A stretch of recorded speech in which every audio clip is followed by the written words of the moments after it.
Hey everyone, I'm Lauren from My Something Beautiful Life, and today I want to show you the Erin Condren and Clever Girl Finance budget book. I actually received this from Erin Condren, I think in November, and I totally intended to film this video flip through of it sooner, but life happens, and actually I did record it at one point, but the sound was off and it just wasn't going to be a good video. So I am re-recording it now. And I know that most of us probably started our planners at the beginning of January, but one good thing about this planner is that it is undated. And so you could start it anytime. You haven't lost any months on it. And so let's just flip through it and I will show you what's on the inside. Okay, so of course we have our title page. And just like with all of the other Erin Condren planners, this cover is interchangeable. So if you don't like this one, then you can just take it off and replace it with any cover of your choice. I'm trying to remember, you also might have the option to add some customization to this cover too. Anyway, so we have our title page and then it goes into, let's not skip a page. Okay. It goes into this page that has a little bit of how to use the planner, some tips for budgeting in general, and then a little bit about Clever Girl Finance. A lot of these tips are really good, and so I would definitely encourage you to read through them. One of my favorites, I think, is stay flexible each month, because it's true. Every month your finances are going to change, so you don't want to plan too far in advance. Just kind of do your budget as you go, and I really believe it's going to work out smoother that way. All right, so the first planning page that we have is this big picture page. This is where we're going to look at where we are right now and where we want to go. So on this side, we have some reflection type questions and some places to input the information that currently exists. So you have how you currently feel about your finances, how you want to feel about your finances, total debt, total savings, total investments, and then a blank one to just fill in whatever else that you want to track. And then this line down at the bottom that says total net worth. Some of this may not be fun to look at, but don't be too hard on yourself about it. Just think of it as information where you're starting at. And maybe it's not awful and you're starting in a really good place, and that's great. But before you move forward on financial goals, you have to know where you are to begin with. And so I love this page. And then over here on this side, we have your goals. So there's space for 3 different goals, and they have the blank space to write it in, why this goal is important to you, and then the timeline in which you want to accomplish it. I think 3 is a really good number to focus on. It's not too overwhelming, because if you set too many goals, then you're not going to remember what they are. And so I think 3 is just a great number of things to focus on. Then we flip into the months. So every month is going to be set up the same. You can kind of see that the tab colors change, and that is all that's going to change within each month. So you have an undated monthly calendar. This is actually really important for me when I'm setting up a budget. I love to see all of my bills and important money dates all on a monthly calendar format. It just really helps me to get it into my head. And so I'm very glad that they included a calendar page in this planner. Next, we have your monthly planning page. So you have this month's financial goals, debt paydown goals, savings goals, investment goals, and big upcoming expenses, and then important dates for this month. And then you just have a lined note page just for any other notes that you might need for that month. Next, we have our monthly overview budget. There's a space for your income up here, planned and actual, and then most of the categories are pre-filled in, although you do have a couple blank ones here that you can do for anything else that you might want to track. But what I do like is that the items inside each of the categories are not pre-filled in. So it gives you somewhat of a base to start from, but without assuming that it knows too much about your financial situation. I find that that's a problem that I have with a lot of budget books, is when they fill in the categories, they just don't apply to my life. And so I very much appreciate that the line items within the categories are left blank. And if there are any of these categories that don't necessarily apply to you, you can always just cover them up, either white them out or even just cross them off, put a sticker over it.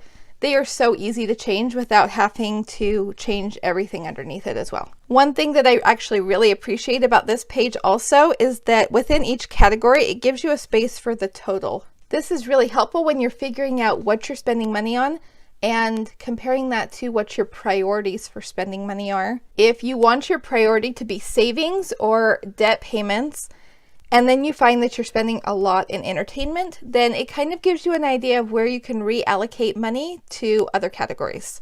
So I really appreciate that breakdown. After that, we have some spending pages. I believe there are three spending trackers. And at the top of the page, it says week of, but again, there's only 3 of them. And so I would just use it as one ongoing list, or use 1 page per account. So if you were spending through different accounts, you could have 1 page for each of the accounts that you're spending from and just kind of track what's going in and out of that particular account. And then at the end of the month, we have a monthly check-in. This is really good for making sure that what you are doing is actually aligning with what your goals are. It can just be really helpful to review all of this information at the end of the month. So you have a space for your wins, goals I'm making progress on, and how can I keep this momentum? And then room for growth, so things that maybe need to be changed or adapted, goals that need more attention, adjustments I can make, and what I'm grateful for. I love the what I'm grateful for, because if you are grateful for what you have, you will be more content, and I truly believe that helps us to spend our money more wisely. And then at the very bottom of each of these pages, there's going to be a tip from Clever Girl. So this one says, prioritize your expenses in order of importance. This way, even if your income does not cover everything, the most important things get paid for first. And I actually really like that this is the tip that's at the beginning of the planner, because maybe you're just starting to budget and maybe you're not in the best of place right now financially. This is a good tip to help you get started. While if you look at some of the tips later on in the planner, they are more suited for once you're a little bit further along in your journey. So I do feel like there's a little bit of a progression here for tips that are maybe better if you're getting started versus once you've been going for a while and been making some progress. And once you've been working on your budget for a while, hopefully it's not as much of an issue worrying about things getting paid as it might have been right at the beginning. Okay, so each of the months, like I said, is going to be exactly the same with what's inside. I do really love these colors.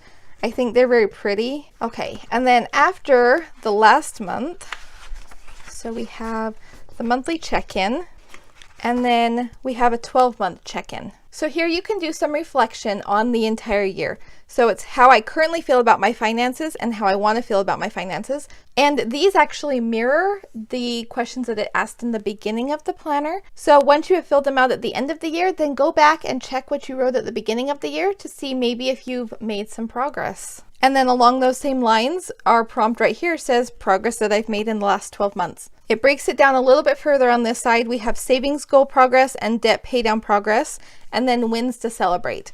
And then on this next page, we have what helped my financial goals, what helped my spending goals, what helped my savings goals, and what helped my debt pay down goals. I love the intentionality of focusing on what worked.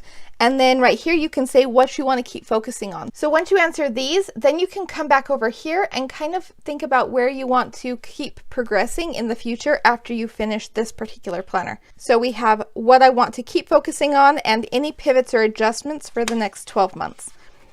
After that, we have some trackers. So first we have savings trackers, and there are 6 pages of these.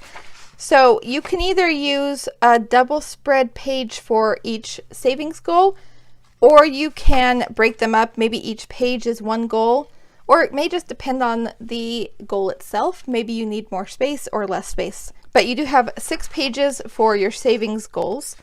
And then we have a debt or payment plan tracker. Again, we have 6 pages of those. And then there is the investment tracker. One thing I find interesting is that this planner actually does put quite an emphasis on investing, which is something that we don't see in a lot of budgeting planners. And like the other trackers, we have 6 pages for any investments that you want to track. And then at the very end, we just have a sheet of stickers and a pocket that you can use to store any other things that you might need inside your budget planner. And that is it. I think this is a really good planner, especially if you're just getting started with budgeting. It's not something that is overcomplicated, but it's going to give you a good foundation about where to start. I hope this video was helpful for you. Thank you so much for watching today, and I hope that you have a wonderful day. Bye-bye.